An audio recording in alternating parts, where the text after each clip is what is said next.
국내 코로나19 신규 확진자는 1,050명으로 이틀째 1,000명대를 기록했습니다. 우리나라를 비롯해 세계 각국으로 변이 바이러스가 확산하면서 전 세계적인 확산세도 좀처럼 꺾이지 않고 있는데요. 재난방송센터 연결해서 자세한 상황 알아보겠습니다. 이정훈 기자, 먼저 오전에 발표된 국내 확진자 현황 이것부터 전해주실까요? 네, 신규 확진자는 1,050명으로 집계됐습니다. 어제와 비슷한 수준으로 이틀째 1,000명대를 기록했는데요. 서울에서 또다시 383명의 확진자가 나왔습니다. 위중증 환자는 2명이 늘었고요. 사망자는 20명 증가해 누적 확진자는 879명으로 늘었습니다. 날짜별로 신규 확진자 수를 보면요. 지난 13일 처음 1,000명을 넘어선 뒤 오늘까지 계속해서 1,000명 안팎을 기록하고 있는데요.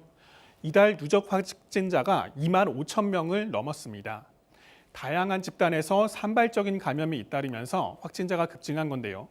다행히 최근 한 주간 신규 집단 감염 건수는 28건으로 이전 주보다는 크게 줄었습니다. 사업장이나 가족, 지인 모임을 통한 집단 감염 건수가 눈에 띄게 줄었는데요.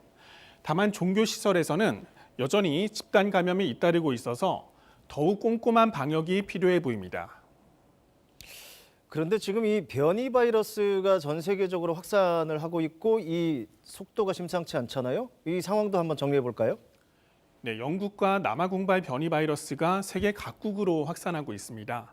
국내에서도 최근 영국발 변이 바이러스가 확인됐었죠. 지난 22일 영국에서 입국한 3명에게서 처음 변이 바이러스가 검출됐는데요. 다행히 이들과 접촉한 17명은 모두 음성 판정을 받았습니다. 그런데 오늘도 영국발 변이 바이러스 감염자 2명이 잇따라 확인됐는데요. 추가 전파를 막기 위해 입국자들 스스로 자가격리 수칙을 잘 지켜주셔야겠습니다. 이런 상황이다 보니 방역당국은 해외 입국자에 대한 방역 조치도 강화하고 있습니다. 발열 기준이 37.3도로 낮아졌고요. 모든 입국자는 격리 해제 전에 추가 진단 검사를 받아야 합니다. 또 영국과 남아공에서 입국하는 분들의 경우 새해부터는 PCR 음성 확인서를 꼭 제출해야 합니다. 지금까지 재난방송센터에서 KBS 뉴스 이정훈입니다.